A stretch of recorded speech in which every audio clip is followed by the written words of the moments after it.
Good evening, and welcome to a Fireside lyric reading. Tonight, we will be reading Weird Al Yankovic's epic masterpiece, Albuquerque. I sincerely hope you enjoy it. Let's begin.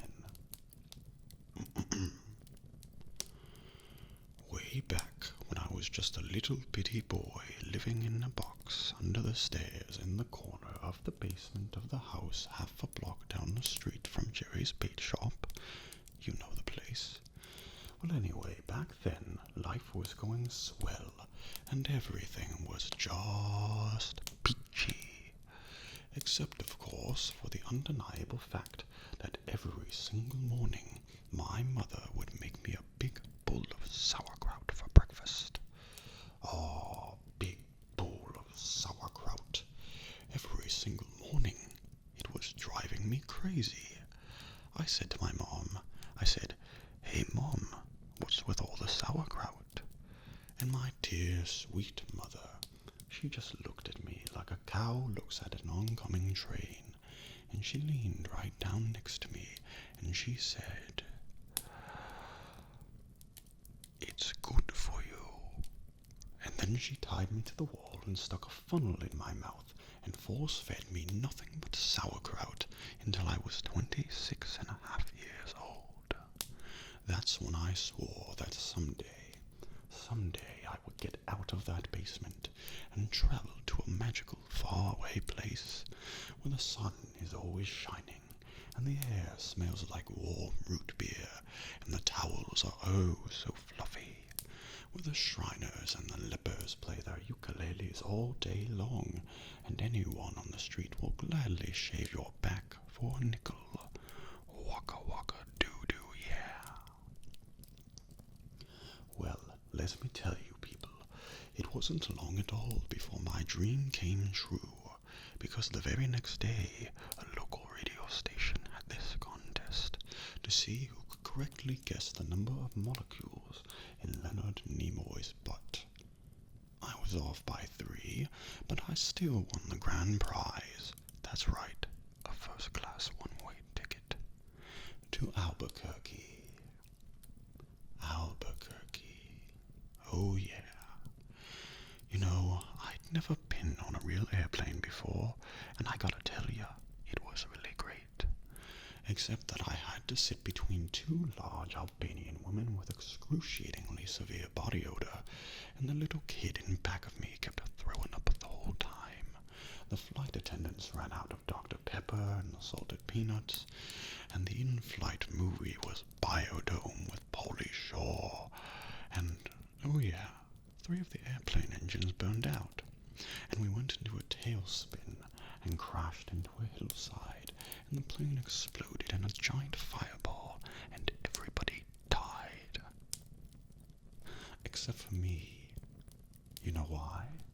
Because I had my tray table up, and my seat back in the full upright position. So I crawled from the twisted, burning wreckage. I crawled on my hands and knees for 3 full days, dragging along my big leather suitcase, and my garment bag, and my tenor saxophone, and my 12-pound bowling ball, and my lucky autographed glow-in-the-dark snorkel. But finally I arrived at the world-famous Albuquerque Holiday Inn, where the towels are oh so fluffy, and you can eat your soup right out of the ashtrays if you wanna. It's okay, they're clean. Well, I checked into my room, and I turned down the AC, and I turned on the Spectravision, and I'm just about to eat that little chocolate mint on my pillow that I love so very, very much, when suddenly there's a knock on the door. Well, now, who could that be? I say, "Who is it?" No answer. "Who is it?" There's no answer. "Who is it?" They're not saying anything. So finally I go over and I open the door, and just as I suspected, it's some big fat hermaphrodite with a flock of seagulls haircut and only one nostril. Oh man, So anyway, he bursts into my room and he grabs my lucky snorkel. And I'm like, hey, you can't have that. That snorkel's been just like a snorkel to me. And he's like, tough. And I'm like, give it.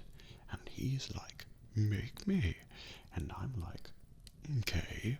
So I grabbed his leg, and he grabbed my esophagus, and I bit off his ear, and he chewed off my eyebrows, and I took out his appendix, and he gave me a colonic irrigation. Yes, indeed, you better believe it. And somehow, in the middle of it all, the phone got knocked off the hook, and 20 seconds later, I heard a familiar voice. And you know what it said? I'll tell you what it said. It said, if you'd like to make a call, please hang up and try again.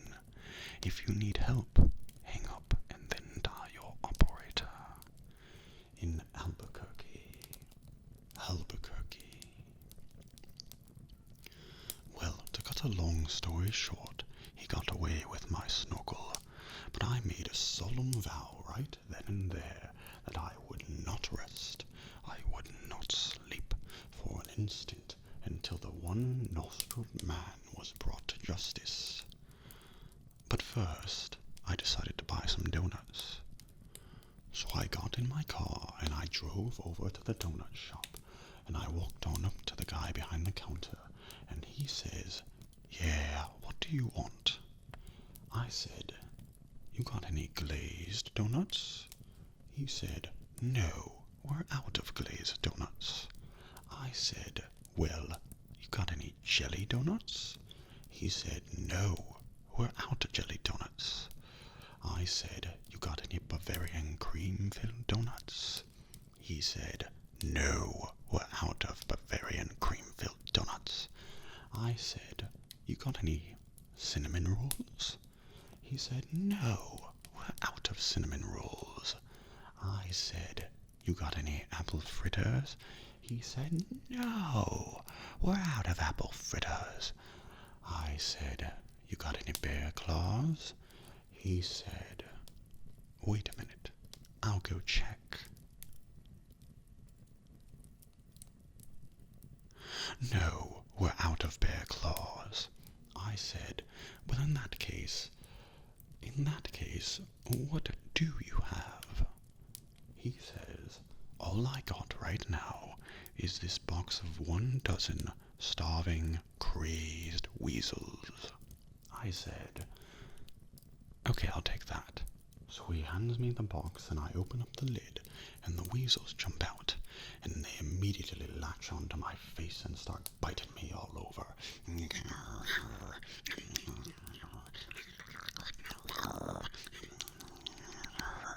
Oh man, they were just going nuts. They were tearing me apart.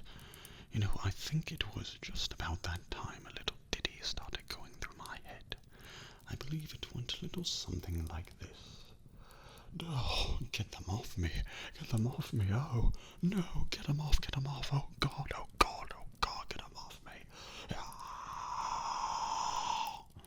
I ran out into the street with these flesh-eating weasels all over my face, waving my arms all around and just running like a constipated wiener dog. And as luck would have it, that's exactly when I ran into the girl of my dreams. Her name was Zelda. She was a calligraphy enthusiast with a slight overbite and hair the color of strained peaches. I'll never forget the first thing she said to me. She said, "Hey, you've got weasels on your face." That's when I knew it was true love. We were inseparable after that. Oh, we ate together, we bathed together, we even shared the same piece of mint-flavored dental floss. The world was our burrito.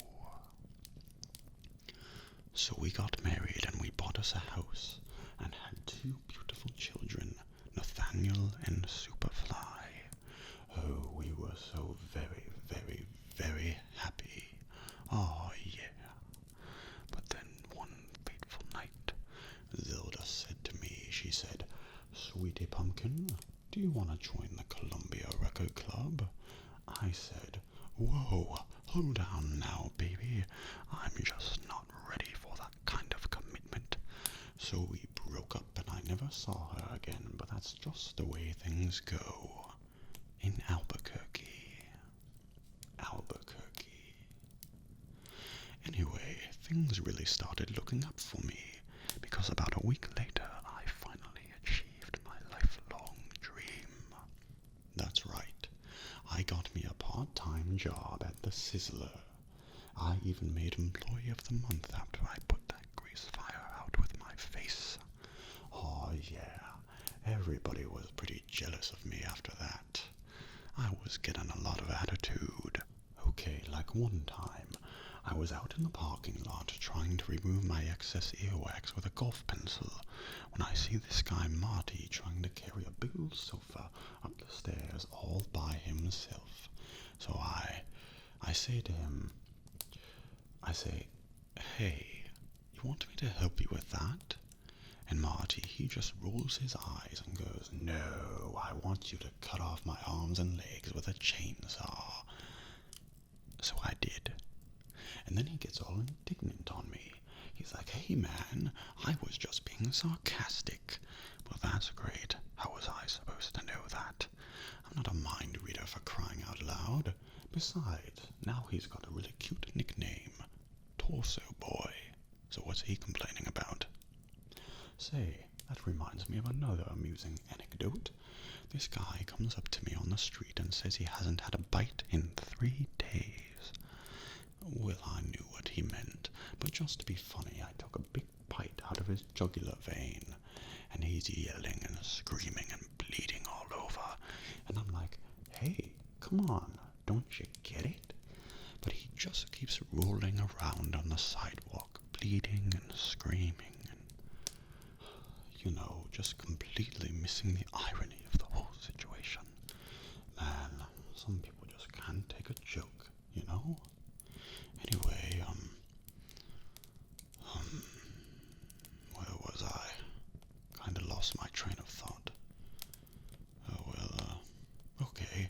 Anyway, I know it's kind of been a roundabout way of saying it, but I guess the whole point I'm trying to make here is I hate sauerkraut. That's all I'm really trying to say.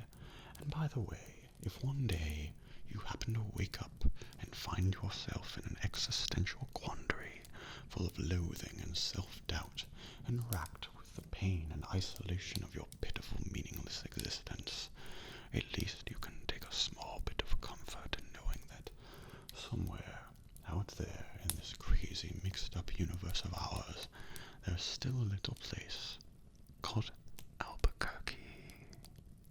The end. I do hope you enjoyed that, but that is all for tonight. I'll see you next time. Good night.